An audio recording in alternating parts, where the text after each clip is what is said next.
女人刚从美梦中醒来，便发现背部凭空多出了一个圆环形的伤疤。现如今，艾娃还不知道这个圆环到底代表着什么。公元1096年，战神阿卡利带领基督教发动了十字军东征，试图夺回被穆斯林占领的圣地耶路撒冷。在这场殊死的战争中，战神阿卡利身受重伤，命不久矣。幸亏天使安德烈及时出现，舍弃自己头上的光环，救了阿卡利一命。因为前方还有更重要的使命在等待着他。转眼1000年以后，在一次机缘巧合下，天使之环被艾娃所继承，他需接替数代圣环手的使命，与来自地狱的恶魔展开战斗。但从小痛失父母的他散漫惯了，根本就不愿意接受这份重任。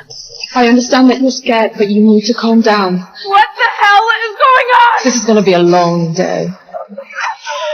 就连其他修女也觉得他是烂泥扶不上墙，不愿与他有过多的接触。唯独文森特神父相信圣环选择了艾娃是上天的旨意，为此他还向主教立下了军令状。与此同时，之前艾娃刚结识的小伙伴们像以往一样锁定了新的豪宅作为猎物。不过刚一开门，就看到萨尔维博士已经恭候他们多时。其实萨尔维并不是狗拿耗子，他是冲着艾娃来的，并不怒自威地将联系方式留给了他们。原来自从他们搅乱了发布会后，他通过监控知道艾娃能和上古圣盾产生共鸣，于是就突然对他来了兴趣。反观教会这边，艾娃正在接受成为修女战士的训练，而她的对手就是本该继承圣环的丽丝。在丽丝的眼中，对方就是眼中钉肉中刺。就在她被动挨揍时，圣环激发了新的技能。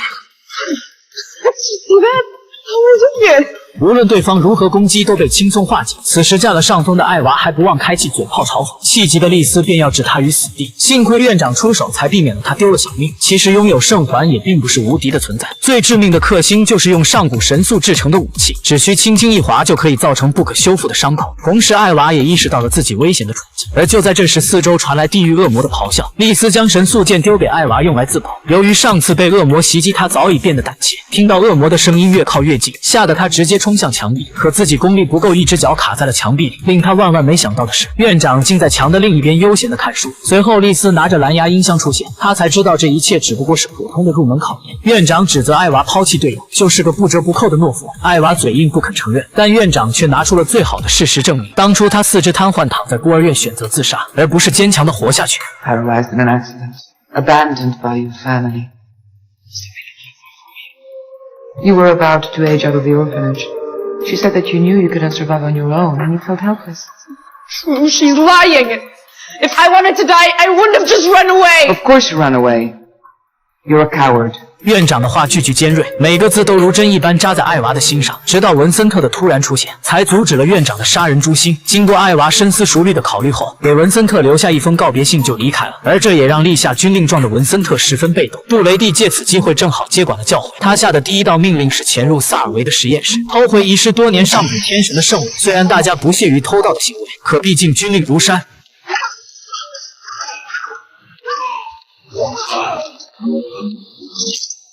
另一边，玛丽在历代修女战士所住的房间发现了一个重大的秘密，在墙缝里夹着一块碎布条，莫非里面还有一间完全封闭的密室？